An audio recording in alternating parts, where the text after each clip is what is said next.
Okay, we'll call the meeting to order. Today is Monday, September 8th. It is 5:30 p.m., and this is the regular meeting of the Paris City Council. We'll start with the invocation from Reverend Slaughter and the pledge by Mr. Plata. If you'll all please stand.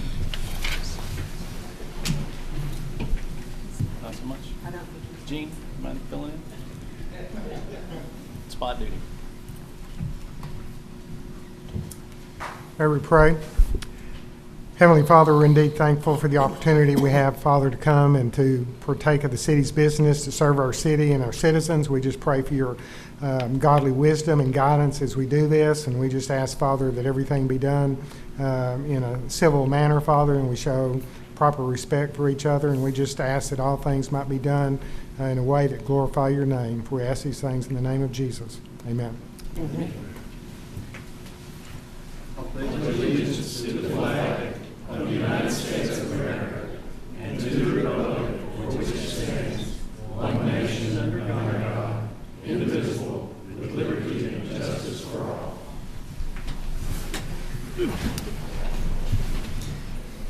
Thank you, Gene. Okay, we'll move on to item number 4, the Citizens Forum. Persons desiring to address the council must limit their presentation to no more than 2 minutes. Unless an item is posted on the agenda, the Texas Open Meetings Act prohibits the council from responding to any comments other than to refer the matter to a future agenda, to an existing policy, or to a staff person with specific factual information.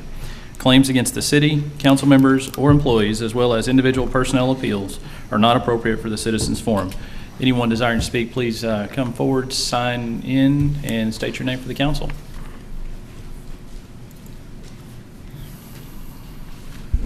Address the city, I guess, here. My name is Jonathan Still, and I'm moved here 3 years ago.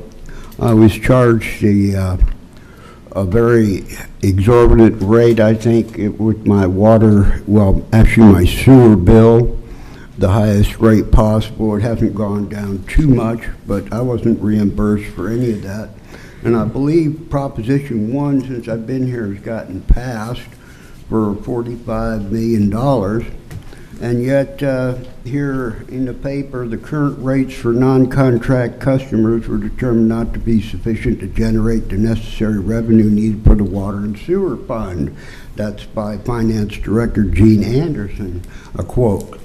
I just wonder, taking the approximate population, I doubt it's gone up much in 20 years, but from Webster's, it's 24,699. Just rounding out some figures, just per person, it's 142,000 a month that the city wants in addition, or the water department, or a measly, let's round it out to $1 million extra a year. Now, on this forum here, it says if it got passed, there wouldn't be any, the population here wouldn't be, have their taxes raised or water or sewer rates. Well, I find this kind of contradictory.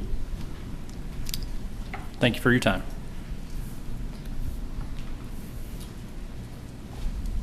Chris Dukes, I live at 4075 Sunset View, Paris, Texas. Appreciate y'all allowing me the opportunity to speak. I spoke at the last meeting. I've done some additional research since then, and I would just like to share some information with you. I'd like to read you a couple of paragraphs or lines from the Public Utilities Act, which governs all public utilities in the state of Texas. Under definitions, a regulatory authority means either the commission, the regulatory commission, or the governing body of a municipality in accordance with the context in which it's used in the Act.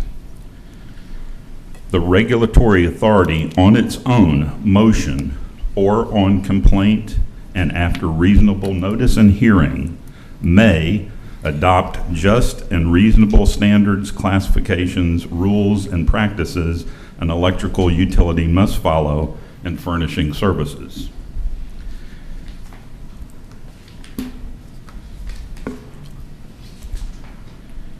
Notwithstanding any of the provisions of this title, a municipality may not directly or indirectly regulate the rates, operations, and services of an electrical cooperative, except with respect to operations, to the extent necessary to protect the public health, safety, and welfare. There are other provisions in here that talk about any expense incurred in their meeting your regulations or pass-through expenses to all of the utilities that they sell electricity through. So everybody who has an electric bill with that fee that goes to Encore, whether they live in Plano, wherever they live, would be paying for whatever the cost of them complying with the regulation would be. They have three options. We can move the buildings, which I don't think is reasonable. They can put the power lines on higher poles, which they certainly can do, or they can put them underground. You have the authority to tell them that they must comply. Thank you. Thank you. I'm going to give this to John. Sure. Don't do that.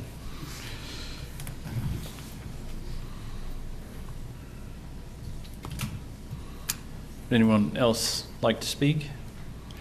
If not, we'll close the citizens forum and move on to the consent agenda. Does anyone on the council have any items they wish to discuss? I do want to discuss. Dr. Hashmi. As regards the minutes from the August 25th and September 2nd meeting, I want to bring it up again that I do not see a reply on it from the Chamber of Commerce or from PEDC on the two items that I had discussed.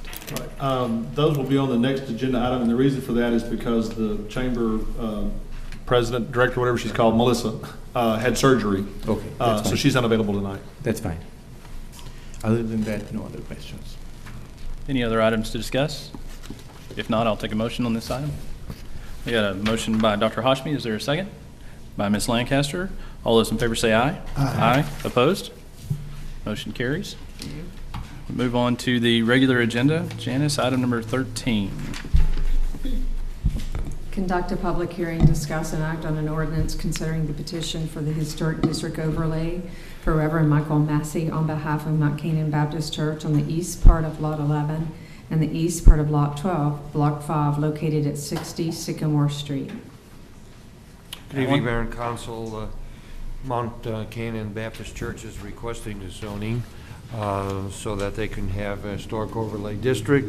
The church has provided religious services for over 100 years, and it represents significant historical, architectural, and cultural contributions to the city. As is legally required, the Historic Preservation Commission, as well as the Planning and Zoning Commission, excuse me, both recently held hearings, and both bodies unanimously recommended that the council approve the granting of the historic overlay district for this church site. The city staff supports these recommendations. Be pleased to answer any question. My understanding is that representatives from the church are here this evening. Okay. Thank you, Alan. Anyone from the council have any questions this time? Any discussion on this matter? It's a public hearing, so. Okay. Anyone from the public wishing to speak?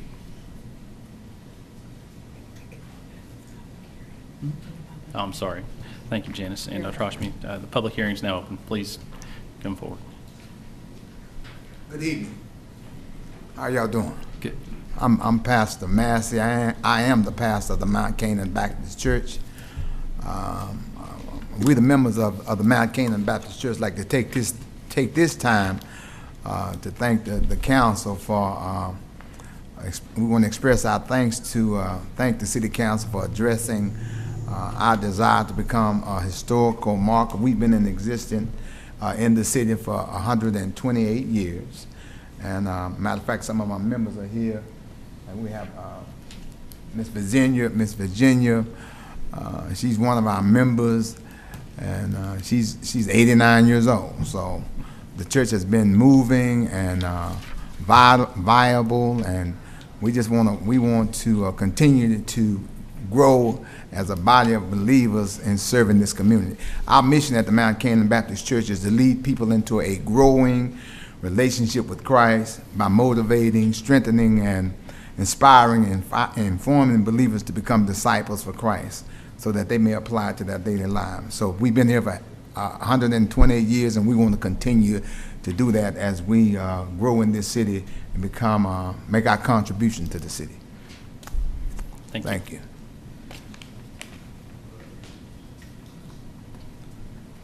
Anyone else desiring to speak on this item? No? If not, the public hearing is now closed. And I'll make a motion to approve. got a motion by Dr. Hoshmi. Is there a second? Second by Ms. Lancaster. Any further discussion? All those in favor say aye. Aye. Those opposed? Motion carries. Thank you. Janice, item 14. Discuss relief for 4 downtown owners for temporary removal of electric power lines so that repairs to buildings can progress safely. Pursue reimbursement from Texas Utilities and Encore. Discuss and take action. Okay. And this is put on by Ms. Lancaster, so The start last there. city council meeting we had brought to our attention the fact that we had 4 buildings that were ready to be reworked, and in the middle of that work, they were stopped because of a concern of transformers being too close to the building, making it impossible for them to work, as those transformers can arc up to 10 feet. I believe that's what David said. I'm asking tonight that we temporarily go ahead and pay for the moving of that, but expect reimbursement from Texas Utilities and Encore based on the fact of safety. 3 of those transformer units, one on Main, one on Grand, and one behind Paris Baby, are lower to the ground than it is safe if you're saying they will arc 10 feet. I chased down some FedEx trucks to find out exactly how tall they are. They are 10 feet, 11 inches. That means that they are within that 10 feet arcing capability. In the place behind Paris Baby, there are only 12, making that any vehicle would make it in danger of being struck by that electricity. I think it is a very bad safety hazard. I think we need to move to go ahead and help these owners out. This is what we want done. We want them to be able to make our city pretty. And I certainly do want to have the electricity that's being supplied to these different buildings to be safe, not only from above, but from below. I have seen 18-wheelers parked there, making deliveries. They're certainly within the 10 feet. I would like to open that for discussion. Anybody on the council like to discuss it? Okay. Anyone have questions, Ms. Lancaster, at first, or? Ms. Lancaster, my first question to you is, are there other areas with a similar problem? There are 11 that I counted in the downtown area. And this There will be- are others out from town. There's one on 19th that is a seriously bowed telephone pole with 2 transformers on it. But none of them are this low. These 3 are unique as far as I can tell. John, can you kind of, I know you've developed some stuff that we're going to talk about later on into this, but kind of give us an idea of what do you think the overall cost is for all this? And is it reasonable to expect reimbursement? Well, I'll jump to the latter part first, and that is I don't know, because this is something I've dealt with before. Kent's doing some research on that. And of course, Mr. Dukes gave me some information here just a few minutes ago, and I haven't read it yet. And Ms. Lancaster's done some research too. It's certainly something worth pursuing, I think, without a doubt. If they tell you no, they tell you no. But it just seems to make sense that you've got that sort of a potentially dangerous situation, and it's just tough luck for the city and for the property owners. The one thing I can give and it's only an opinion about is, and that is, you know, if we're going to tell people invest in our downtown, when they come to a situation like this, I feel like we have a responsibility to try to help them. Now, if that's pay for the whole thing, do a matching grant, or do some kind of combination, you know, that's up to you guys to decide. as a policy-making board, but I certainly support helping these folks, whatever the best way to do that is. Like I think y'all talked about at the last meeting, you worry about setting a precedent, how many are there, and do you open the gates? And that was kind of the reason for the way I structured a potential grant program was, well, this is how much money we'll have, and first come, first served, and once the money's gone, you got to wait till next year, and hopefully it gets renewed.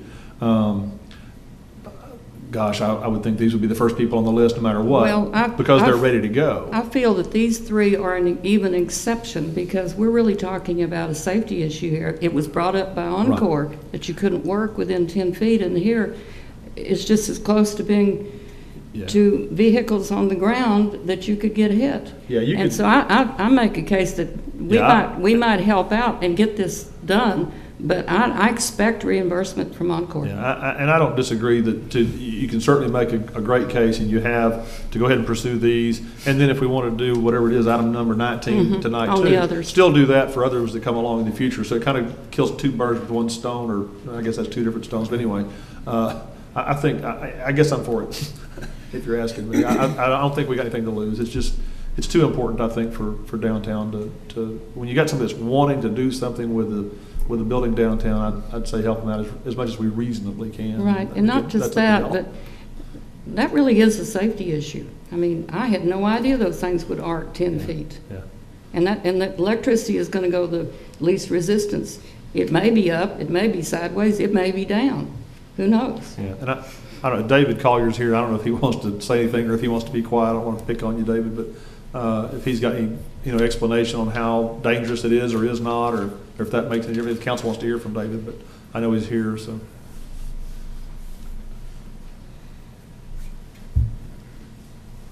Council, I am David Collier with Encore.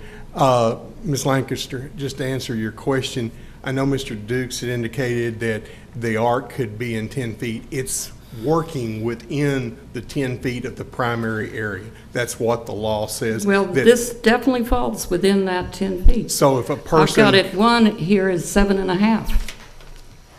So if a person was trying to work within that primary area, the primary line, not the bottom of the transformer, but the primary wire conductor that holds the 7,200 volts is what the law says. Okay, if you have a workman in his truck and he is working in that area and he comes within 10 feet, it's still the length of that transformer. Yes, ma'am. He has to be certified to work in a primary zone. Yes, ma'am. Well, I think this is... And where the wires go into the primary wires go into the top of the transformer. These three things that I've cited, I think, are an exception. I don't see the rest of them being that low. These three really concern me. I really see a problem. All right. Dave, as far as reimbursement in this issue, I mean, I understand, I'm not trying to put words in your mouth, put you on the spot, but what is the normal course? Is this something that has been dealt with in other areas? And I'm sure it's been dealt with in other areas. We'll try to work with you, but I can't tell you whether there'd be any reimbursement or whether it'd be any charges or whatever, but we'll sit down with the city manager, we'll look at the options. If any of y'all want to be at that a meeting, we can set up a meeting, we can give some options. Some of the things that have been brought up, specifically underground that Mr. Dukes had brought up, you run into a real problem with where to put it. The buildings are out to the sidewalk. You can't place the pad mount transformers on the sidewalk because it stops people from being able to walk through it. So there'd be possibly, in some cases, a real concern of trying to put it underground. This, of course, that you're talking about for the four I'm asking for a temporary to give them the some temporary scenario, relief. we'd have to go back. We're also working with People's Bank to try to resolve where those three transformers are. If we can get them to take a different point of delivery for their metering point, which could be served from the rear of their bank, then we could serve it with secondary service for the remaining of those customers that are those four customers there, and the primary wouldn't have to be there, and those transformers would be removed.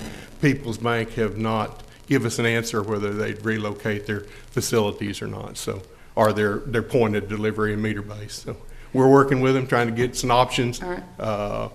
That's where we are at the present time. Mr. Christian hadn't given us an answer yet. Do you have any time frame? Because these people already have building permits and they're ready to go, and Yes, weather ma'am, is I going. understand. I don't have a time frame because we've asked him, and he's not responded. He's well aware of it. He was going to get his electrician to give a bid on it, and we left messages on Friday and today, and we haven't heard from him. I'll be glad to go see him. Okay. Can I ask a question for the city attorney? What Mr. Dukes was describing, that the city can make the law and have them move, is that a doable thing or not? I did talk to some people at Encore last week, but it was more along the lines of what kind of reimbursement programs they would have for cities, you know, that wanted lines relocated for safety reasons and whatnot. And I can cover that just briefly if you want me to. I'm sorry. But that was not my question. My question is, can we make the law as he's describing, that they have to move? Because if you ask Encore now, why would Encore want to pay? They would not want to pay. But if that's the law, that's the law. Right. So that's what my question is. Can the law be made as what he's referring to? And I'm not sure whether it can or cannot, but... Encore's probably, I mean, assume that Encore is like any other utility operating in the city limits. They're operating in right-of-way or in utility easements that have been granted to them probably for a long time. In that instance, if they're in a valid utility easement or right-of-way that they have a right to run their power lines and utilities and whatnots through, then the city doesn't have I'm not aware of the city having a right to force them out of that area. Don't they have a responsibility to do this within safety regulations? I agree. I think safety is probably one of our better arguments to make. Is because that it's not safe these where I it's see are located. absolutely not safe.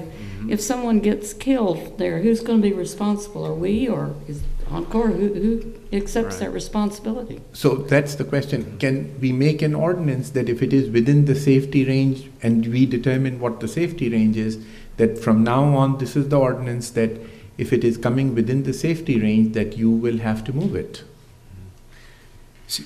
Encore is a statewide utility, or at least you're operating in a good portion of the state. They have a tariff issued by the state of Texas, so there's going to be a lot of, we're not going to be the higher power there. I mean, the state of Texas is going to have a lot more regulatory authority, Public Utility Commission, for example, over what Encore can do, how they operate, what is considered safe. But isn't that what he was just reading, that if the state has allowed that the city can make the rule and implement the rule? Did I hear it wrong? Chris? Sure. Dr. Hashmi, you didn't hear it wrong. You have regulatory authority within the confines of your municipality. You can make, according to the Public Utilities Act, you can make rules governing the public utility as long as they're reasonable and in the interest of public health and safety. Now, from my perspective, as a city council and as a city, we have multiple historic buildings, 9,800 years old. They need constant maintenance. If you look at the information that I gave to Mr. Godwin, there's also a statement, which I didn't read, that's in there, that basically talks about any of their expenses are pass-through expenses to any utility or electrical retail customers that they provide services to. So the cost of doing this, Encore would not have to bear ultimately. It would be paid by all of the customers who get their electricity through an electrical retailer that uses Encore's lines. So the cost would be spread amongst hundreds or millions of customers, not the people in Paris, Texas. So we can't move the buildings. I would love to have the lines put underground, but you know what? I wouldn't have a problem with saying, y'all make a rule that says they can't have a primary power line within 15 feet of a historic building. That may mean that they have to put a bunch of 55 and 60-foot poles around town if they don't want to go underground. But it is a public health issue. And I can tell you, If it hadn't have been for Richard Hunt, a contractor, being familiar with these kinds of things, you know, we might have had some people climbing up on my building and they might already be dead. I was unaware of this. And I'm sure that most building owners aren't. And to go with Ms. Lancaster's point, if we think it's a safety hazard and it needs to be done, it needs to be done. But I think if the law permits us to make an ordinance, I mean, I don't personally see any harm in making the ordinance and having them move it. Even if we have to move this by our own money right now and ask them to reimburse, because that is the law. But again, I'm not a legal expert on this, Yeah. so. I'll be happy to look at what Mr. Dukes gave John tonight and get with Mr. Collier and we'll beat this thing down around some more and see what we can come up with. Well, I'd like to make a motion that we do go ahead and help these people. Because, in what way? well, Encore has given them a $13,000 price tag. And I'm saying, as unsafe as that is by his own admission, we are due that money back. We've got people who have work permits, they have limited time, they're ready to go, they're doing what we're asking them to do, and we ought to help remove a block that keeps this from happening. But this is only just a temporary thing, they're gonna put them right back, right? Well, I'm saying they're gonna have to fix it to begin with, but I'm trying to address the problem so that we can go, so that they can go forward. I mean, I'm not But you're asking for- I'm not asking for immediate help on the other two, but I was asking for immediate help for them. But again, is that a temporary fix? I It think is. there's two possible solutions, if I understand things correctly. One would be they just need to install taller poles and get the primary lines and their connection to the transformers above the buildings Which sufficient. they did on Bonham Street. Yeah. And they've done some on Kaufman, Dr. Nielsen's place that he used to have. If you look at the pole in front of that primary line is well above the roof of that building. So people can work on the roof and it's not a problem. Not a problem. I think what Encore has talked to Ronnie Abbott about at the bank is taking the primary line off of First Street entirely. And the primary line does run down Kaufman. And so what they're saying is feeding it off, and correct me if I'm not right here, but I think what Encore was suggesting was feeding the power that the bank needs off the primary from Kaufman over into the bank's customer parking lot and then up to the roof of the bank. If you look at the bank now, sir, it's served from a three-phase pot bank at the back already on Kaufman Street. Their point of delivery that they would want would come from there, and then those three transformers that they're taking service of. Well, you seem to never mind. They take the service from their existing point of delivery behind the bank now. They've taken this particular service off of First Street from those transformers for a long time, runs up the top of their building. We've been talking to him about relocation, so the primary on First right there that would be going to those buildings could go to secondary, which is an insulated cable. We still have to leave a couple of the poles in place so that we could continue to serve them actually like they are now, but it'd go to secondary, which then they could work within that area. Right, it would remove that danger. The primary, remove that danger, yes, ma'am. And how much would that expense, how much of an expense is that? Well, I haven't got I don't know what the bank's cost would be, sir. I can't give you a price on something that they haven't agreed to, is what I'm trying to say. Because that would be a permanent fix then, right? That would be a permanent fix, yes. So the bank has to agree to pay for their electrician to move the Well, stuff, they'd right? have to run a new wiring and weatherhead and the point of attachment to where they could take service, yes, sir. Yeah. They would have some cost or expenditure in that. So the permanent fix might actually be cheaper to go that way, but the bank has to agree to take it. Well, and I know that they've indicated that they're willing to come to the table with some monies. They just don't know how much yet. Okay, well, I mean, that's another situation. If they would tell us this is what they want to do, then we could give a permanent fixed cost to relocate it, make it into secondary, like I said. But until you know that that's a viable option, we haven't tried to give any price on it. Dr. Hoshman, you had a question Yes, or a statement? Ms. Lancaster, I understand your concern for the safety, but isn't it correct that the owners were wanting to, when they requested it, they wanted to share the cost with the city? They were willing to, I believe yes. that's correct, yes. So we don't really have to pay the entire 13,000, right? That's correct. Well, probably not, but I'm still thinking that No, I mean, this safety issue really yeah. is Encore's. Yeah. But, you know, in trying to move forward and realizing that we're losing the good building weather and they're ready to go, already have building permits. I mean, I'm for it, but if they're willing to share the cost, then why don't we let it be a shared expense? is what And it I'm- also feels as though, as Dave said, it feels like there are still a few balls in play here that, you know, we really don't know a price tag, period. We don't know participation. We don't even really know the options. I certainly don't want to downplay safety or the need to help property owners try to improve their building, not by one stretch of the imagination would I say that, but it feels like this is something that there's still several different avenues that could be pursued. Well, if the bank needs to be contacted, I do not mind at all pushing that ball down the road. Well, I don't know, John, have you or Kent been in contact with the bank at all? Because I can talk to Okay. Terry. I have. Okay. You have. And what did Terry say? Well, that's just what I said. They're interested, and they're wanting to put some numbers together. And in reality, if the bank was willing to do it, and that would solve their problem, it would solve Richard's problem, it would solve our problem. So rather than us either pay all of it or us pay half of it, we might be better off, be willing to pay a third of it, split it 3 ways, and that way everybody saves a little bit.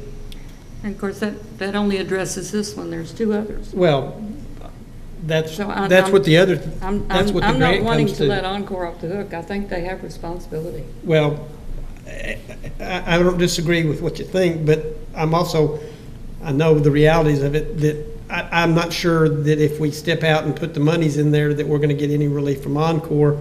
And if we do pull that money, where do we pull it from? Do we, Right. Yeah. I I understand mean, that. do we pull it from the drainage issues? Do we pull it from the streets that were projects? We've only got so much money. That's true. But I just think this is a win situation for us if we handle it right. I don't disagree at all. No, I mean, there's no doubt, it's a difficult situation for everyone, but, and I don't think anybody wants to take. Well, I would be quite glad to talk to Mr. Christian very quickly. I'd like to put a timeline on this. Let's Okay. push everybody to get this going. Mr. Hunt? Would you like an opportunity? Yes, Mayor, Council, appreciate you considering this. I've talked to Ronnie Abbott in length, and he would love to put some money into it if it would clean up the transformers and help him. He's had a power, not a surge, but not enough power, and I don't know the reason for it. But he was mostly interested in cleaning up the street. When I talked to Encore originally, they were going to move it temporarily and put it back, and well, Ronnie really wasn't going for that. No, it's not the best solution. Of course, all I want to do is go to work. I want to set the scaffold up and be safe about it. But I think from the bank's point of view, they're the main reason it's so much trouble, because they can't shut off power. We talked about shutting off power for 2 or 3 days. I work on a long weekend, turn it back, but they cannot do without power. So it presented itself as a much harder case to do. But I wish I would consider something so I can just go to work. Thank you. Thanks.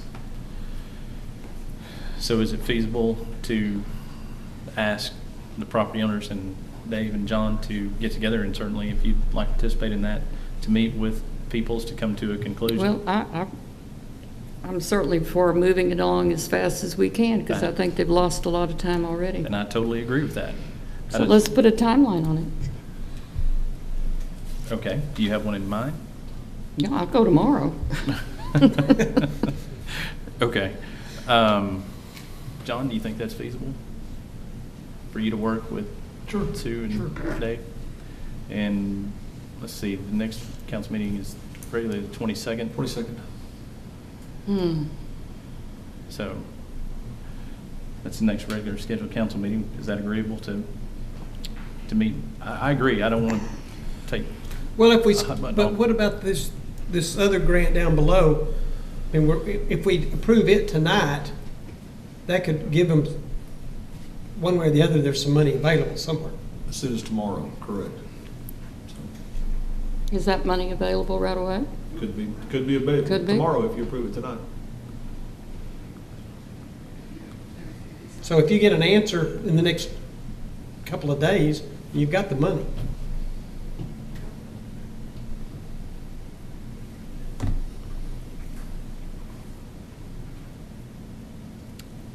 Is that? Go ahead. I'm sorry. I still think Encore has the responsibility here. Oh, I on don't these think three. anybody's doubting I'm that. just trying to get you the money first. But I want the money. But it's the machine that you have to go through to I try to get know, the I know. reimbursement. It's my frustration that I'm letting out. Could I ask our Encore representative a question? And I understand he may or may not know the answer to this off the cuff. But what I would like to ask you is, are you aware that if the city council were to pass an ordinance that says you cannot have a primary power line within 15 feet of a historic building, is it your opinion that Encore must comply with that ordinance?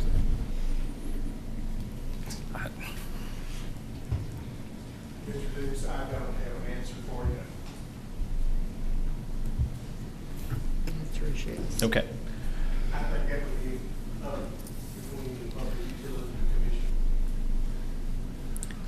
Okay, so trying to organize this all back to where we need to be. So I still think it's the right track to go ahead and continue to work with Peoples and get some input from all parties involved. I think that's right. Do you still want to pursue the motion that you started to make earlier? Would you like to withdraw that motion in favor of waiting on the item number 20?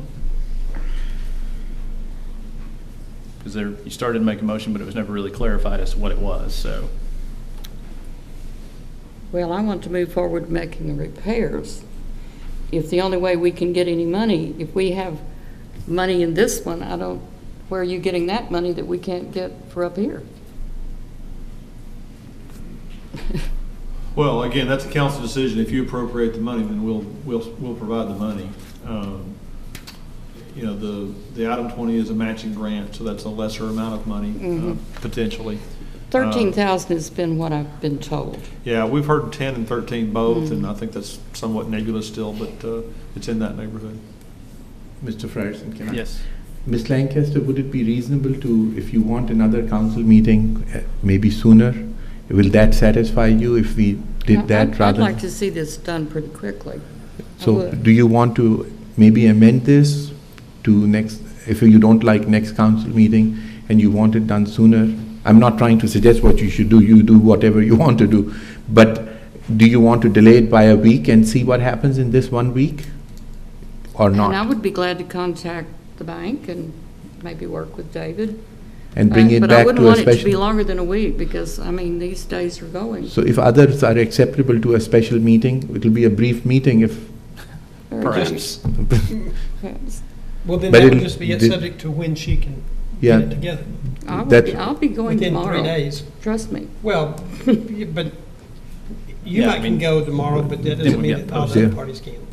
I don't know. You do Big have Ball is in the bank's court, and Yeah. and they have to have their electricians study it and give bids, and so that can take a few, days to weeks. So I don't think it's unreasonable to at least, if we set something in motion in item 20 as an emergency thing, that could be worked on. And if it seems like things are moving along quickly enough that the property owners can get to work reasonably quickly, then we could, go ahead and let people do their major portion, or we could split it 3 ways, and that would help all 3 parties to spend less money. So, Well, David, can Sue, you I don't- answer a question?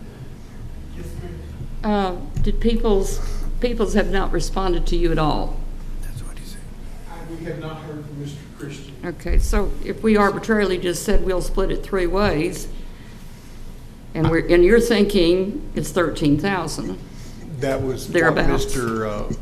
Hunt had indicated. That was to remove and make it safe and then put the. And everything back, it would be possibly less than that when you were talking about removing the transformers and just going back with secondary and then hitting a point of delivery. So it could possibly be less? Yes, ma'am. Yes, ma'am. Okay, Sue, that's good to know. John just reminded me that we have a meeting scheduled for the 18th already. Is that Correct. Okay. The second public hearing for the tax rate. So that would give us 10 That was days tacked to on, work so we out could the amend. particulars. And that agenda has not been set yet, so, Okay, I can work with that. okay. Everyone comfortable with? Yeah. I would add that in Further the progress. meantime, Mr. McCallier needs to look and see if we can Correct. create that ordinance. Fair enough, Ken? Okay. So is agenda item is tabled, or what did we do? Sue, I'm sorry, do you want to? I'll withdraw it. Okay, so is With there any that action stipulation. to be taken, or just discussion? Well, it's going to be brought back I'll make a motion to table it till the next meeting, to the next. which is the special meeting Yeah, On the 18th? and I'll second. on the Okay. 18th. Motion and a second from Ms. Lancaster. Any other discussion? If not, all those in favor say aye. Aye. Opposed? Okay, motion carries. Did you get all that, Janice? Yes. Okay, great. Item 15. Conduct the first public hearing on the city's proposal to increase tax revenues from the preceding tax year and to set the tax rate for 2014. The current tax rate is 50 cents, 50.195 cents per $100 valuation. That is the existing rate, that is the recommended rate. Because of additions to the tax roll and increases in some cases, that does generate additional tax revenue. As a result, we're required by state law to have 2 public hearings on the tax rate. Tonight is the first public hearing. The second public hearing will be a week from Thursday on September the 18th. Okay, with that, we'll open the public hearing. Anyone wishing to speak, please come forward. No one wishes to speak. Public hearing is now closed. And I guess with that, we'll move on to item 16. Okay. Conduct public hearing on the city manager's proposed budget for fiscal year 2014-2015. Each year, we're also required to have a public hearing on the recommended budget. In this case, we're only required to have 1 public hearing on the budget. And council's talked about these, but for public purposes, I'll hit just a few of the major highlights. Those are located on page 64 of your agenda packets. But as far as a couple of the revenue things, or all the revenue things that we're going to talk about in different parts of the agenda tonight, as well as in the future. But it does include 1 new employee beginning April 1st, so that's a half of a FTE in the budget in the Parks Department, specifically to help with parks maintenance, but more specifically to help with drainage. That's a small, kind of a drop in the bucket, but we're getting started on that, trying to get started on that. It also includes several different opportunities for changing compensation, fixing some issues and some inequities, and also trying to help some of our employees that have not had a general raise in a couple of years. It also includes setting aside $80,000 for a future restroom at the fairgrounds. That wouldn't pay for the whole thing, but just setting aside in reserve, so not really spending anything at all. About $31,000 for rehabilitation of wet wells in the Utilities Department, 1 new ambulance, 1 new garbage truck, 1 new defibrillator. And then also, although it would not be funded until the following budget year, we've also discussed on at least 2 or 3 different occasions the ordering of a new fire engine. We would get that during the 2014-2015 fiscal year, and it would also be paid for beginning in 2015-16, so it would not affect the dollars in this particular budget. And with that, I have any questions, and of course, open the public hearing beyond that. Okay, we'll open the public hearing. Anyone wishing to speak, please come forward. If there's no one, we'll go ahead and close the public hearing. Any questions from the council? I have 4 items that I want to discuss. Okay. I want to start with the discussion on the raises. And I think we had a meeting before, and I appreciate everybody's input in that. I still have some concerns about not everyone getting a raise, and so I have come up with another suggestion, and I want to see how the council thinks about that. There are two departments that absolutely are in need. One of it is EMS, that requires a correction for the 28 hours or whatever the hour thing is. So I would definitely favor that. Number two, as far as the fire department is concerned, there is some issue there that requires attention, so I would favor that. So what my suggestion was that the amount that is needed to cover the fire department and EMS should be taken and subtracted out of the amount that is allocated. So total amount allocated is what, 128,000 or something? It's 148. 148. So whatever is needed, so that will satisfy 21 employees in the EMT, and then it will satisfy 44 employees in the fire department. So that takes about, 65 or some odd number. Something like that. And then what I would suggest is that for the remainder amount that is left, divide it amongst everyone by whatever small percentage it may be, divide it with that. And so, as you suggested, that people who have spent their longer parts of lives in the departments here, by percentage their salaries are higher and they'll get a higher percent raise compared to those who are new. But it also gives the chances to all those who are not getting a raise otherwise, for them to be able to get a raise. So that it may be a small raise, it's not going to be a high raise, but everyone will get a raise, and you will satisfy the two important issues, both with the fire department and EMS. And then we clearly understand the fact that we have not addressed some of the police department issues. And so bring those, they will still get their raise, whatever percentage by percentage. And then the next year, if there is discrepancies in that, then we address those the next year. So it'll satisfy every employee in the department, in all the departments.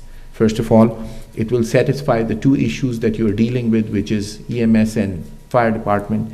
And again, the raises may not be high, but you'll address those, and the next year you can address the police department. So that is one of my suggestions. Again, it will not give a big raise to people, but people who have been here longer will obviously, because their salaries are higher, they'll get a bigger percentage of that compared to the rest of it, but everybody gets a raise.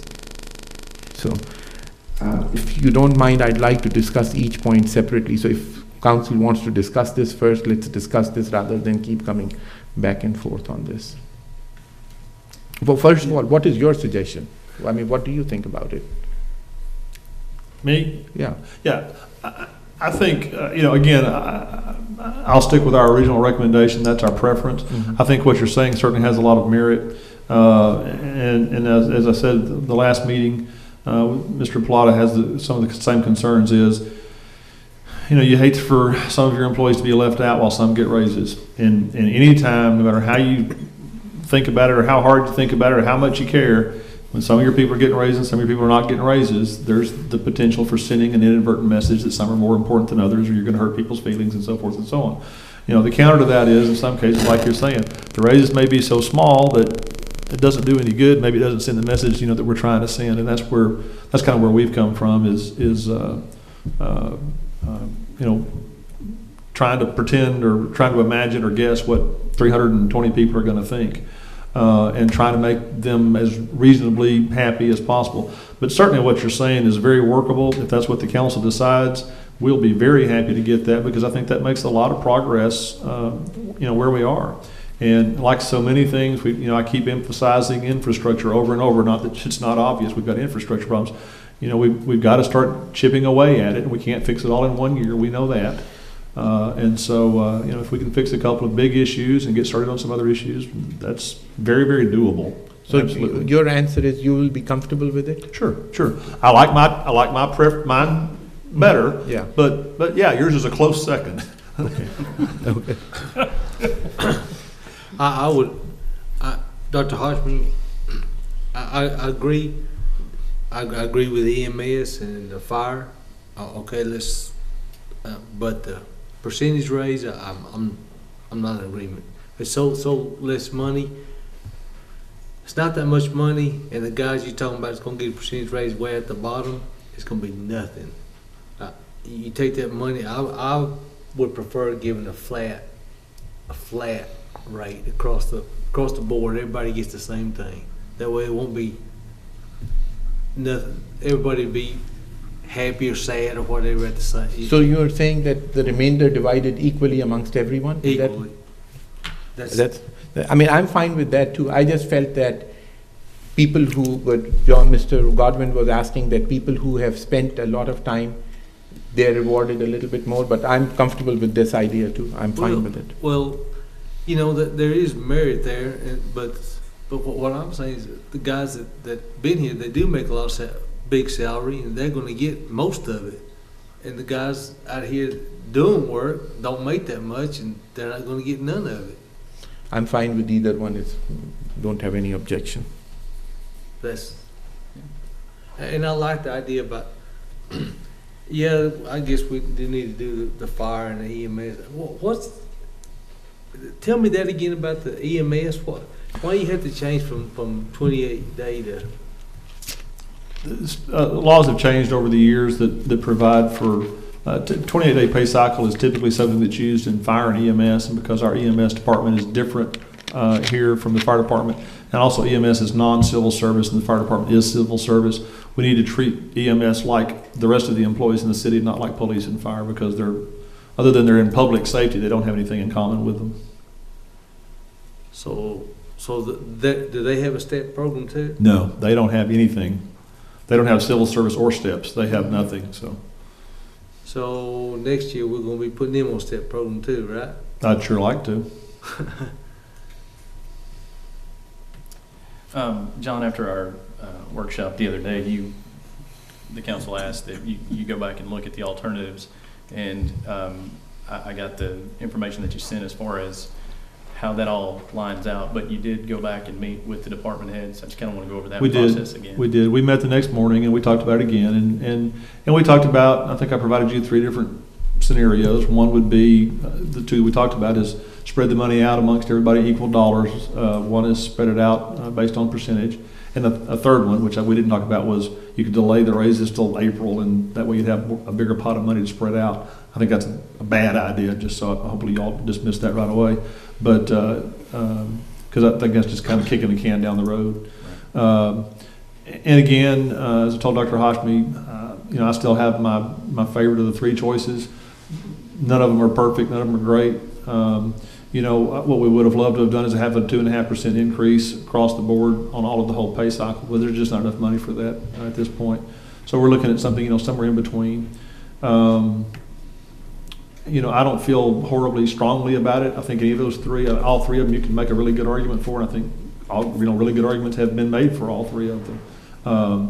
Again, for what it's worth, the good part about creating an 8th step for our non-civil service folks, and that's about 2/3 of our employees, it has the potential to affect everyone eventually. If you've been here for 3 years or 4 years, you're going to get to 9 years someday if you're going to stick around that long. The downside to that is if you've been here 3 years or 4 years, you don't really care what kind of raise you're going to get in 5 or 6 years down the road. You care about paying your bills right now. And as Mr. Plott and I were talking about, we've got folks making not a whole lot of money. We've got employees that literally, that old expression about living paycheck to paycheck, we have people who literally do that. And any little extra expense is hard on them. So, they might not appreciate $7 a week, but, every little bit helps. And so, it's hard not to say that. And the other part of that is too, they are if they're not in step 8, that means they're already in a different step. And they do get a step increase every couple of years, or every year early on. So they are getting some raises. They're not getting nothing. The other thing, not to beat this to death, is, what do you do to the step and grade plan? If you do it by a percentage, like Dr. Hashmi is saying, you just move that entire page I gave you, just move it by 0.5% or 1/3 of a percent or 1% or whatever it would end up being. So that's mechanically easy to do.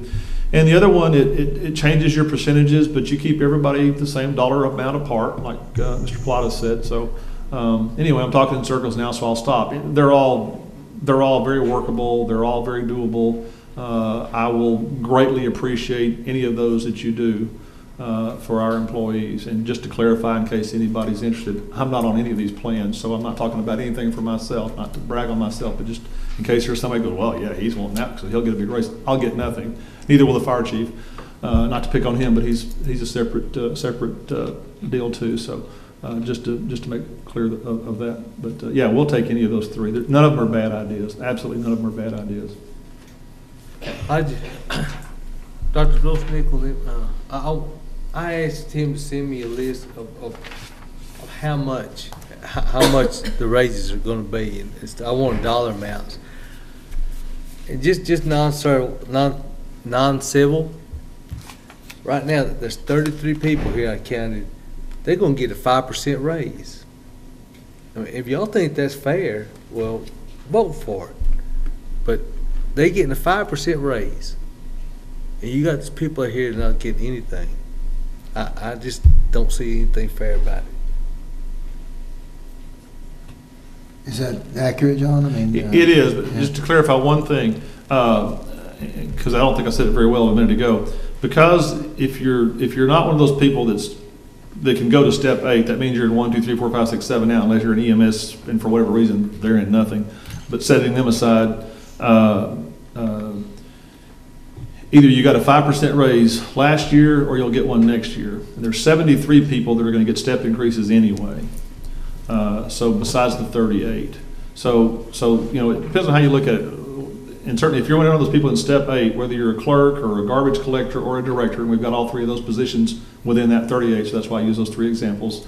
They're not all the highest paid people in the city by any means.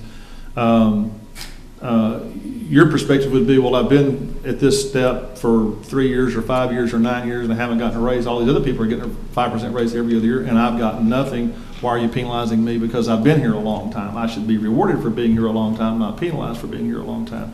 And if I was one of those folks, that's how I'd feel about it. But they are the highest paid people within their grades, as you said. They are, in a lot of cases, the higher paid people in the city. You know, certainly it's not although there's people all over the realm there. You've got 4 directors, so that's 10%. Well, 10% of our employees are not directors, but 4 directors out of that 38 are on there.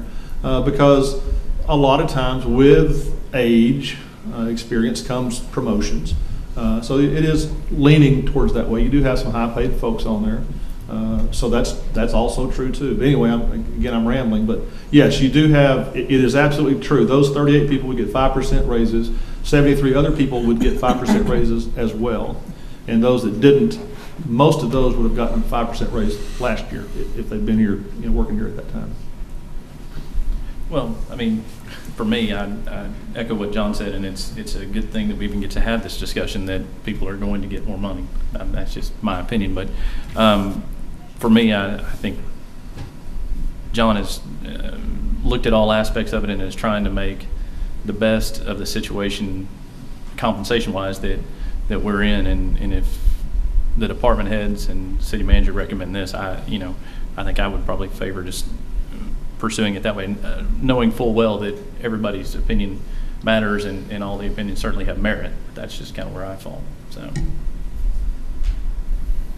yeah, I would say that in John's memo, he did mention that 208 of the employees would receive a raise under this budget plan. So it's not all bad. I mean, there's quite a few people who will receive a raise. And under these other plans, there's a lot of people who get them automatically every 2 years or whatever as they advance up the scale. So that's not to say that all employees aren't, deserved and we'd love to be able to pay more money. But we are under a tight budget. So I think that since the department heads have all been over this with John, and he spent far more time than we have, and they agree that his plan is the most workable, and they agree with him that we should follow that advice. So I would tend to follow the original plan. Can I say? Yeah. One thing you have to remember is that the plan is presented by the city manager is not necessarily a plan that's specifically for this year. Establishes a long-term cycle and plan. So it's not something that's gonna, if we tweak it to this year, then we have no plan for next year, because we've already stepped outside the plan. And that's the thing that I think that everybody that does a good job should get a raise, and I think that everybody that doesn't do a good job shouldn't get a darn thing. And that's, in a sense, what department heads, that's their call. But without a plan, we're going to be where we are today. Because up until now, we haven't had a plan. Agreed. Any further discussion? No? So this is not an action item, so. I still have 3 other things. Oh, I'm sorry. You're right. You wanted to go point by point. Sorry about that. Go right ahead. The second point I wanted to discuss was the allocation in the budget for the $30,000 for property for the EMS station. And I would like personally to take that out and go back to the same point which I've made before, and that is that we should talk to PEDC and let them give us part of that property. You know, it's not going to affect their major portion. We're just looking for a front portion of that land. And it's not a huge portion that they have to give. And I think we should put the $30,000 back into the budget for other things that we might need for, and talk very seriously to PEDC about giving that property to us, and then think about construction at a later date, but not to put $30,000 in the budget for that. Anyone wants to discuss this further? And then, I mean, is that been, John or Kent or whoever, is that identified as a viable? It is a viable site. It is something we do tentatively plan to present to PEDC in October. Certainly, it's not a problem to take it out of the budget.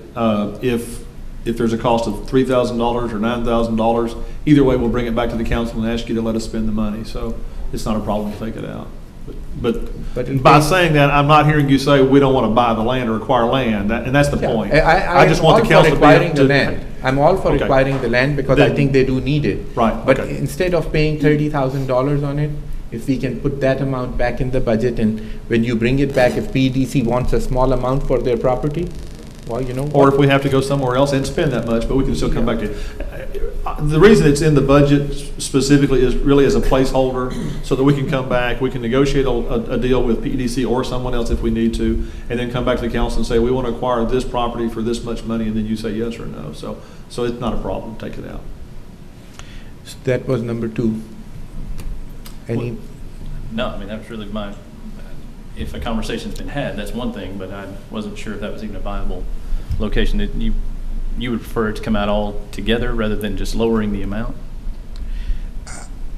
I mean, I think there's many ways to skin a cat. You can do whatever you want to do. But I just think that council has the right to approve it at any point if they decide. Yeah, if they you find have to approve land acquisition at any rate. So. If they decide to do that and you want an approval even for $30,000 at that point, you can come in back at that time. But for the time being, to put the money back in. But seriously, work hard on acquiring the piece of property that they are in need of. Again, I think that's fine.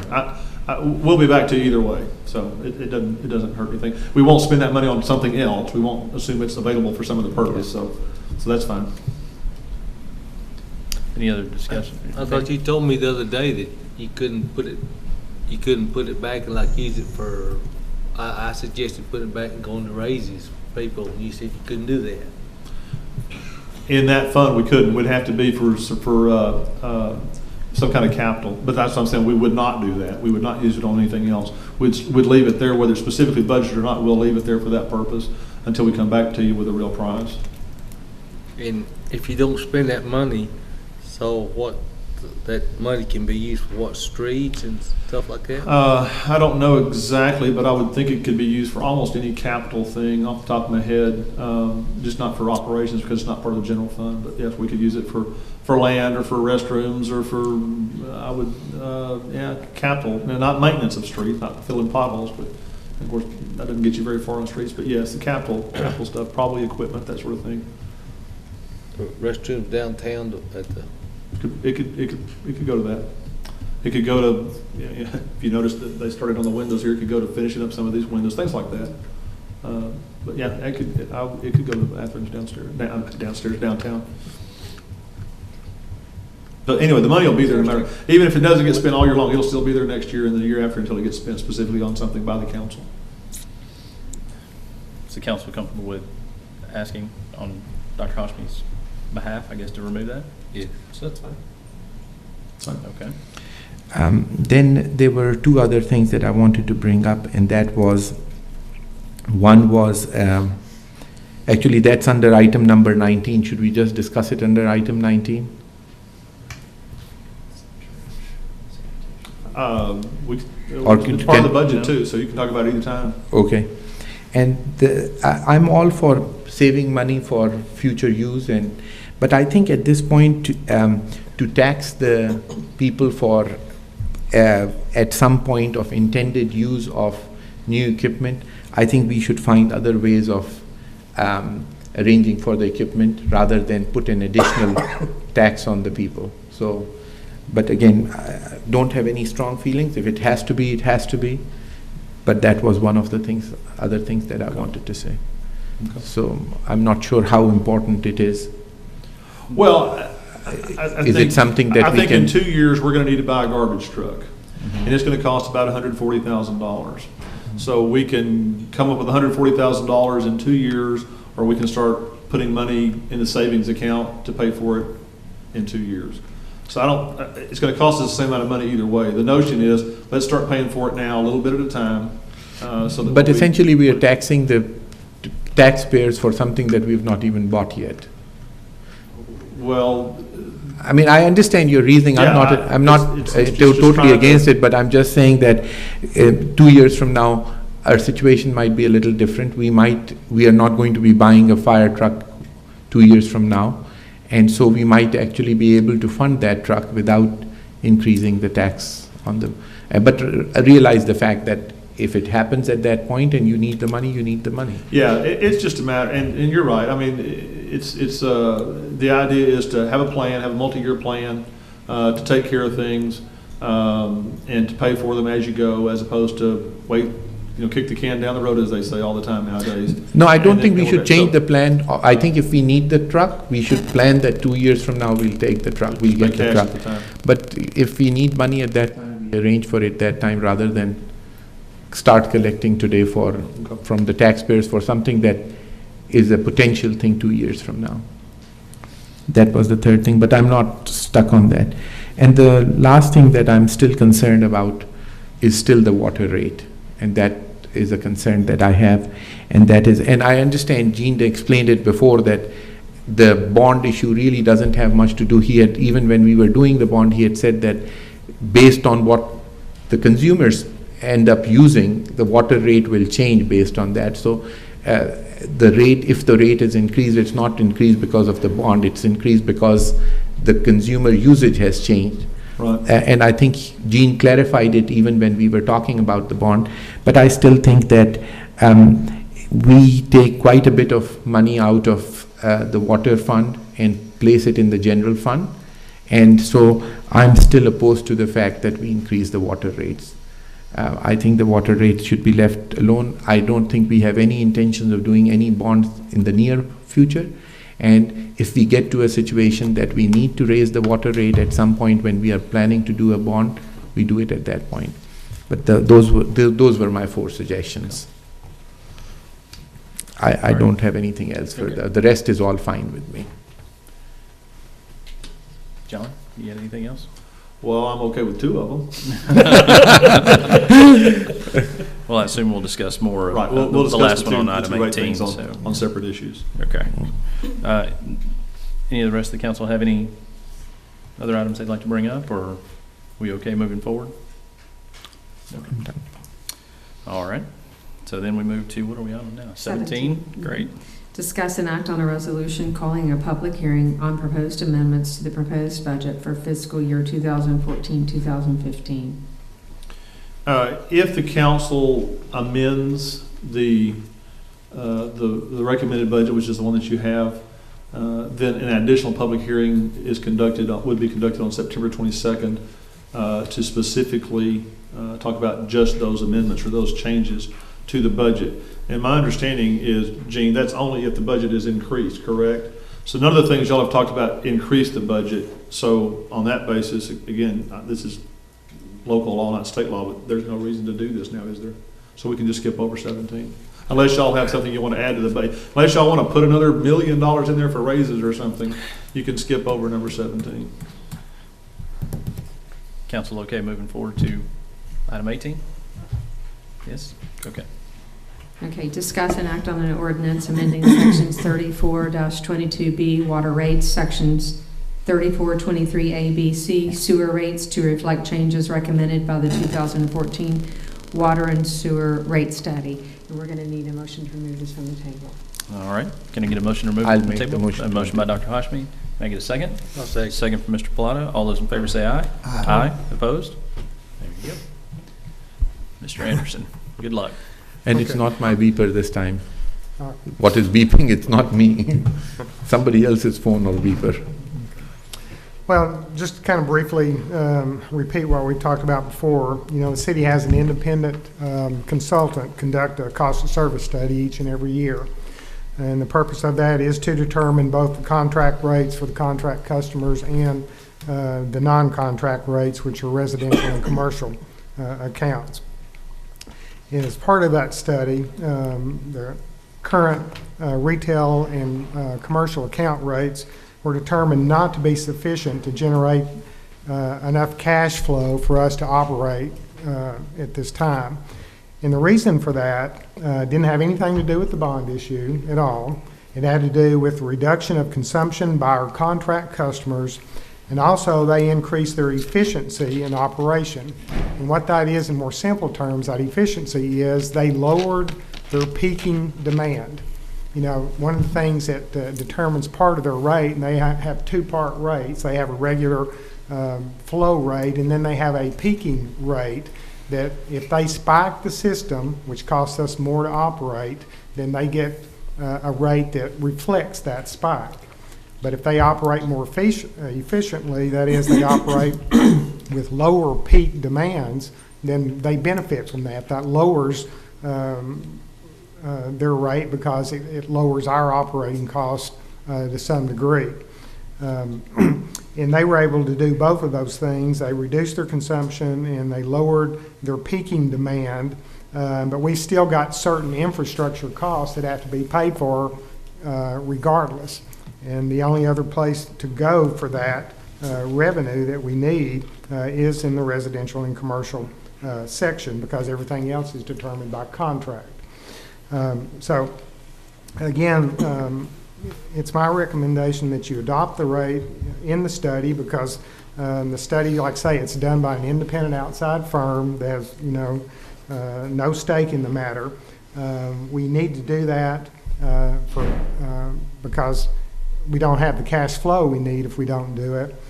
We also need to follow our rate maintenance policy that was adopted some years ago that says basically we will set the rates where they need to be, and the rate study determines that.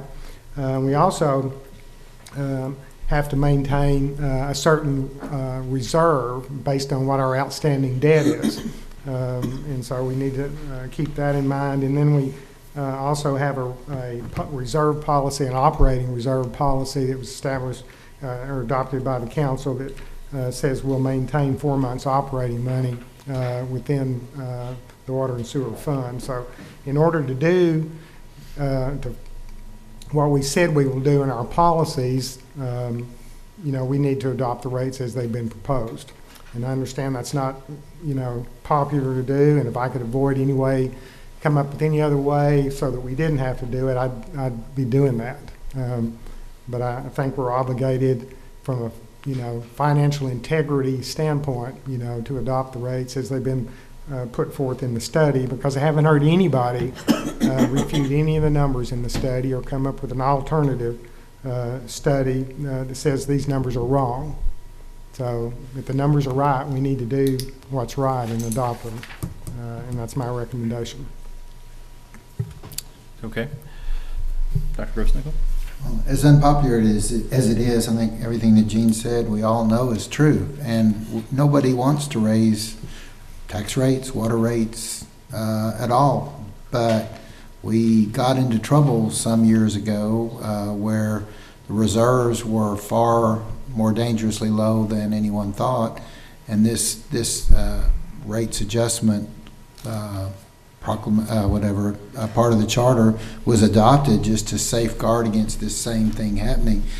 And if we want to be popular, yeah, we kick the can down the road and we make less money, and we actually end up losing money on our water, which is one of the major contributors to our revenues every year. So unfortunately, I think we need to do it. Now, one other thing I'd like to say is, though, I would like to see if we could renegotiate some of those contracts more favorably with some of our high volume customers, because it doesn't seem fair that the public have to pay this. But nevertheless, this year I think we're kind of on the line that we need to do that. It might be that next year things will change and maybe we'll be able to lower the rate. But I think that we'd be making a big mistake to kick this can down the road and just say, well, there'll be no water rate increase this year, because our reserves will get depleted and we'll all suffer consequences. So that's my opinion.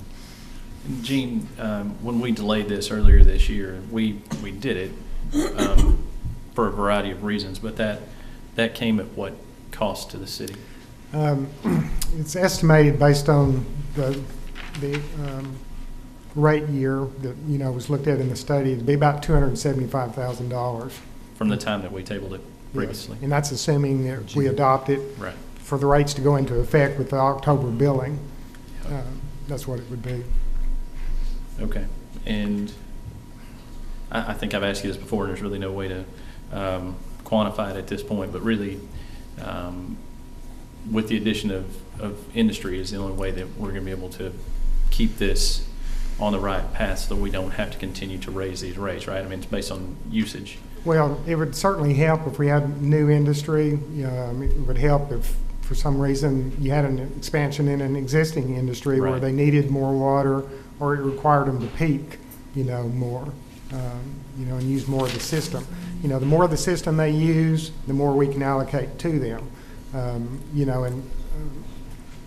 Part of the money that's transferred, from the water and sewer fund over to the general fund, the bulk of that gets charged to the industry, under those contracts. And if you eliminated that, for example, or reduced it, they're the ones that would benefit the most, and not on the retail side. Right. So that's why we don't recommend that. We did that one year, probably about 10 or 12 years ago, and after that disaster, they came right back the next year, the same council, and voted to put it back in because they saw, the effect of that. And Dr. Grossnickel was correct. About 10 years ago, 12 years ago, we went through a period of time where we didn't raise the rates that were recommended in the study. And we actually, at one point, the Water and Sewer Fund, let's see, find it here.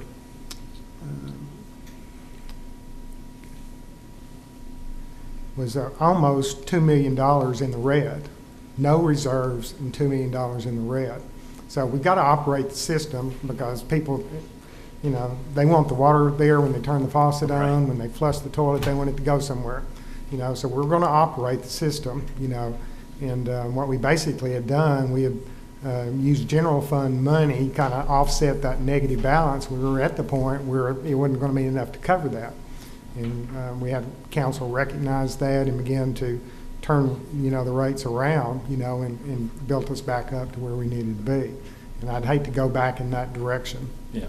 Is there any way with the new meters, there's any way to tell if customers, say homeowners are watering their lawn at the recommended time, say the middle of the night when demand is lower, versus, turning on the sprinkler at 3 in the afternoon every day? Is there any way to reward people or encourage people to, maybe by lowering their individual rates for nighttime use? We'd have to study whether or not, you could have a nighttime rate or not a peaking rate kind of deal. I'm not sure that the Utility Commission favors conservation, and the city utility rates when I first came were on an inverted basis. The more you use, the less it costs you. And the Utility Commission, made it clear they wanted that changed. They want less water used, it's a conservation matter. We'd certainly explore that, but any place where we have a new radio read meter, we could tell, if they're watering at night versus during the daytime. We could do that. Okay. Gene, assuming all things equal, and believe me, every time this comes up, I grit my teeth and just don't like the way this conversation always has to go, but because you never tell me what I want to hear, but that's beside the point. Is it financially feasible for the city not to do this? I don't think so. I think it would be, it would put us back down that path where we went 10 years ago, and that was a financial disaster. And I think it would be financially irresponsible, not to do the rate increase. Okay, thanks. Any discussion from the rest of the council? Just a question. Mm-hmm. Dr. Grossnickel said we might be able to lower the rate sometime. Has that ever happened? We haven't lowered them in a number of years. What we've had in the past, we haven't had much capital expenditure in the Water and Sewer Fund, which is why we ended up having to do a $45 million bond issue. You have the option of, if you do come up, let's say industry demands more and uses more and we develop more revenue, you can either lower rates or you can do other capital improvements that might be necessary. Those are your two options. We could certainly make that information available to you and would be available, in so it has rate happened study. in the past? Yeah, I couldn't tell you when, but I was going to say, I couldn't remember. No. It's been a long time, I can tell you that, not in recent memory. Because normally what we've done, I think in the past, is try to fix some things with any extra money we might get because we took in more money than what we thought we were. So as the rates go up, you don't really expect people to use more water, do you? Not necessarily. Yeah. Except for my wife, she uses a lot more water. Edwin? This and the 70 cents that you didn't like, the salary plan. These are all plans, and a lot of the situation that we are in as a community is because we ain't had no plans. We've wandered aimlessly, or there were other agendas that for the reason that things were done 10 years ago, 15 years ago, and we're paying for that now. And if we don't be responsible and take responsibility for our decisions today, then we are kicking it down the road. We are putting a burden on perhaps our children that we're having to deal with today because, not my parents, but there were parents that have pushed it down the road and put the burden on that generation today. And I don't want to see us know that we have things that we have to do. And yet we're going to turn our backs on being responsible and putting that burden on the next council and the next council and the next council. 10 years from now, somebody's got to deal with this. If we start dealing with it today, $1 today is a lot easier than $10 a year from now. That's all I have to say. Okay. Dr. Hoshman, do you have anything you'd like to add No, on this? nothing. No? Okay. And one other thing, if y'all can meet tomorrow at 2 with Terry Christian, he can meet with you. Okay. You want to meet? I'm meeting with all right. Adam Anglin at 2. Do we, That's the only thing I've had all week. is there any further discussion on this item? No? Okay. If not, is there a motion to be made?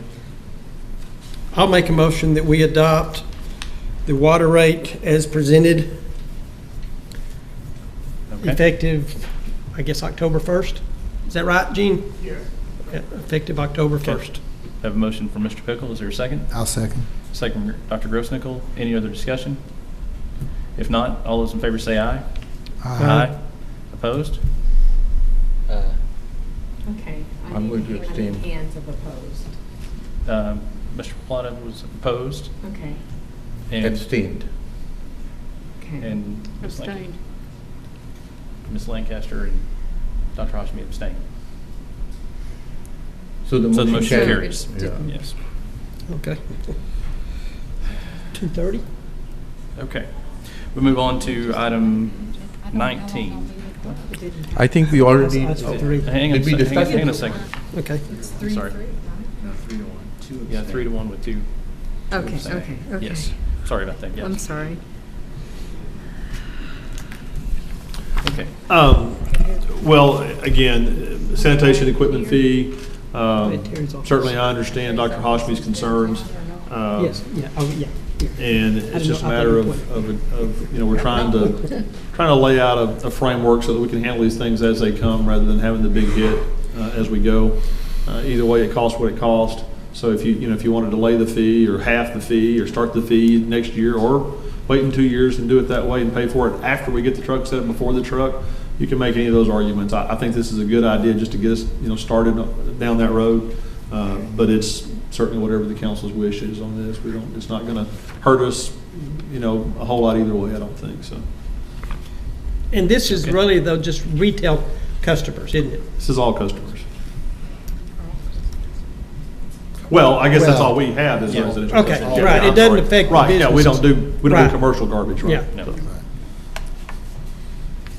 So that amounts to $8.40 a year, Correct. put aside toward purchases on a regular basis of Right, new Right. new We'll equipment create that will a- most likely need to be Right, we'll put it in a separate account so that it can't be spent for anything else other than that. So when the time comes to buy a vehicle, a truck, then we'll have the money set aside in advance, and it won't affect the other portion of the operating budget. The other value to it is, besides the planning and the preparing, is, and this is debatable too, is, what should pay for a garbage truck? Somebody's garbage rate or their property tax?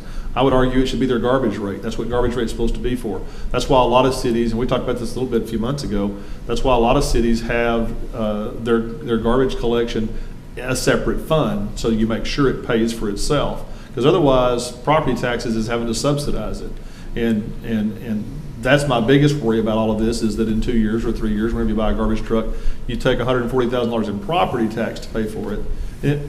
It's more or less the same people for the most part, but still, that's not what property tax is supposed to be for. If you're running your garbage contract ought to pay for itself, and purchasing trucks is part of that. So that's the rest of the story on that. So I still recommend it. Again, it's not a huge thing either way, but we do recommend it. So you're thinking in 2 years, in 2 years, you'll have $140,000.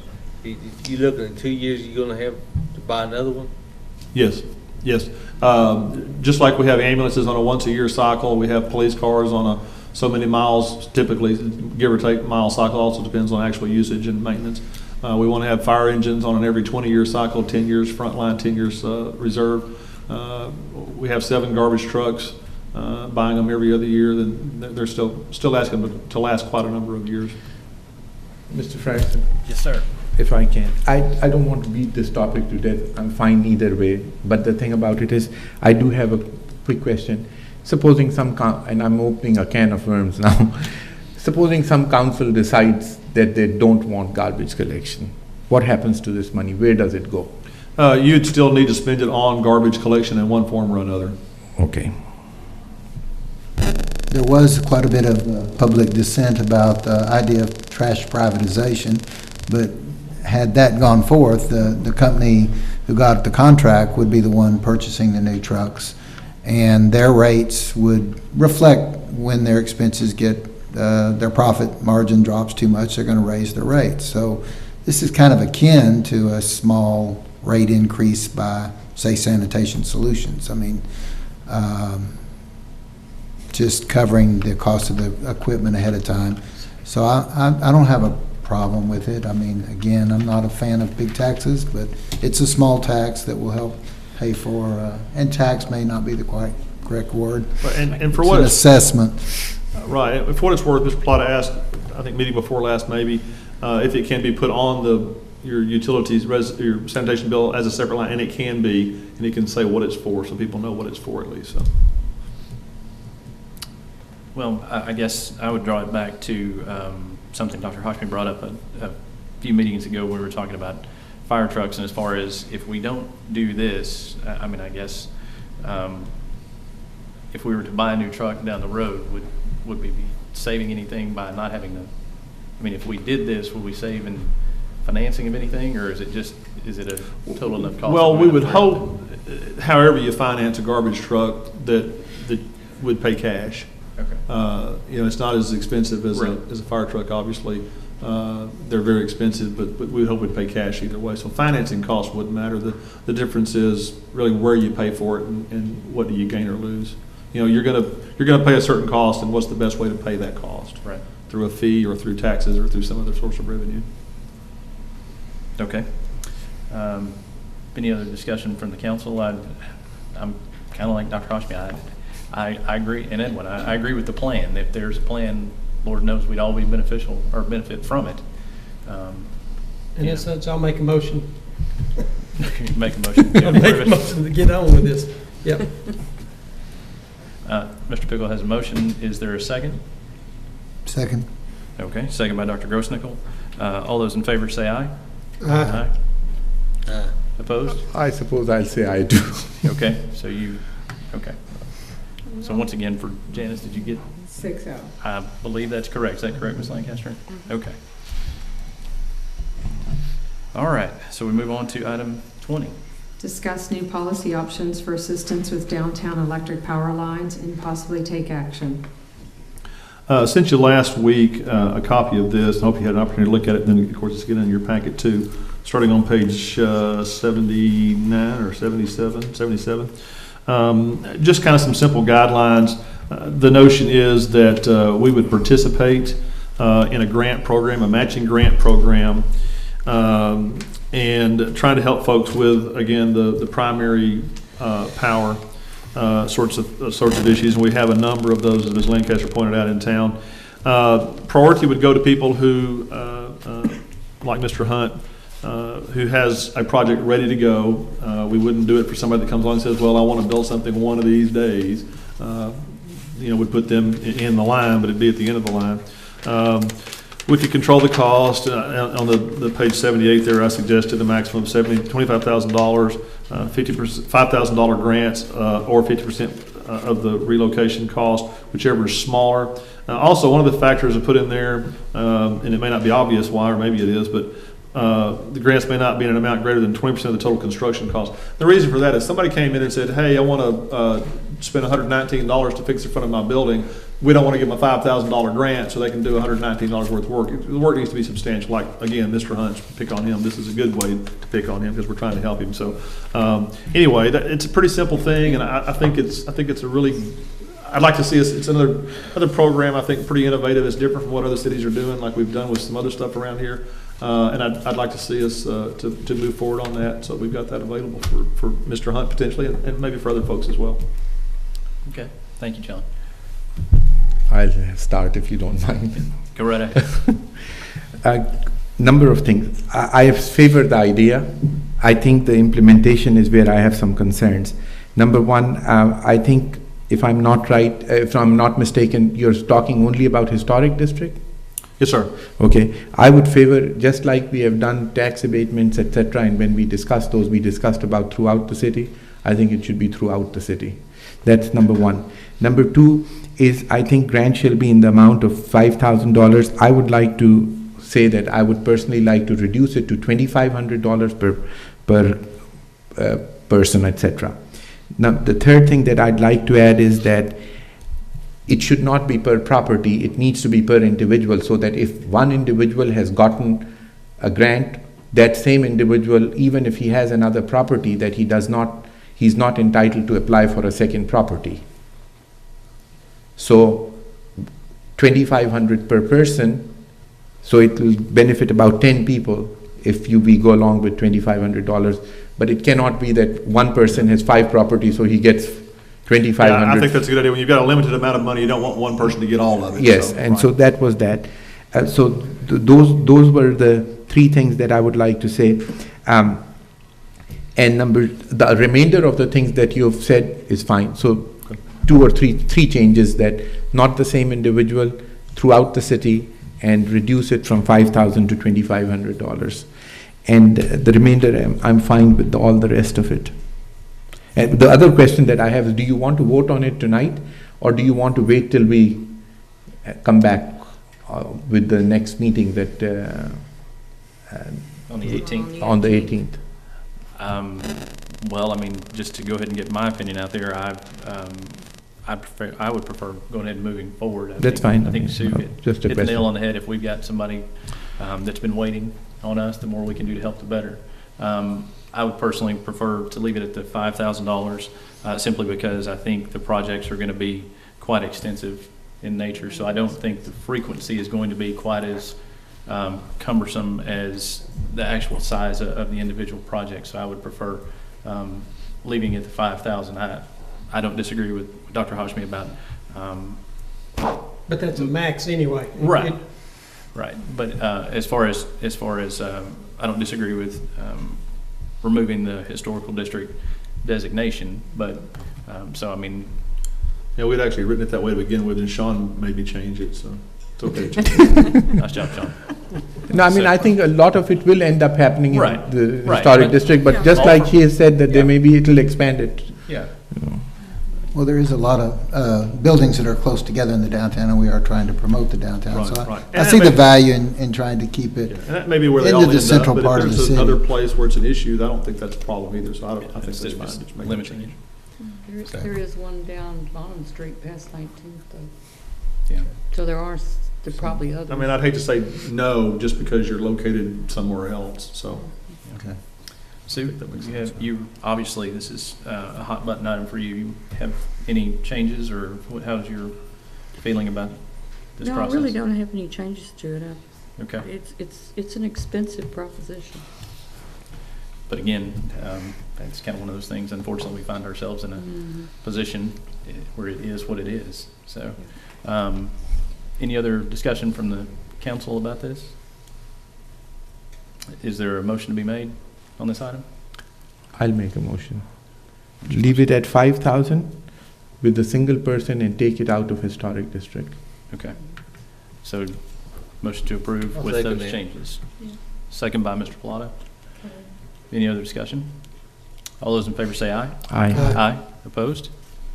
Motion carries. Thank you very much. Yes. And can you meet at 3 o'clock tomorrow? Me? All of y'all with Mr. Christian? Sure, I can put aside anything else I need to do. I'm trying to get it done. Can you meet at 3? I'm serious. I can, yes. Can you meet at 3? And Can you meet at 3, Mr. Collard? Yes, sir. Okay, you want to meet at your office? Okay. Okay. And one quick thing to Dave and Claudia and Richard and Chris, thank you for your ability to bring this to our attention and working with us as we kind of sort it out, coming in on the back end of that. So we appreciate that and appreciate your patience. So, all right, item number 21. Consider and approve future events for city council and our city staff pursuant to resolution number 2004-081. Okay. Go ahead. Well, I just say you have we've already talked about them, but you have 2 extra meetings next week. Monday evening at 5 o'clock, you'll meet here with the PEDC, and then on Thursday, the 18th, we'll have the second hearing on the tax rate in here at 5:15. I don't remember why we agreed to 5:15, but it had something to do with another meeting, I think. Anyway, 5:15 on Thursday next week. And I'd like to add that if Mr. Deffenbach is coming, then I'm coming. If he's not coming, I'm not going to come to the meeting. And Mr. Grubbs, along those lines, Mr. Grubbs got an email from him this morning. He was going to come, but this morning he said he's not going to come, so. So I'm not coming to the meeting. So, okay, with that, item 22.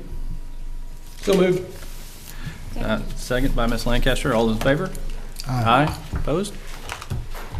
There we go.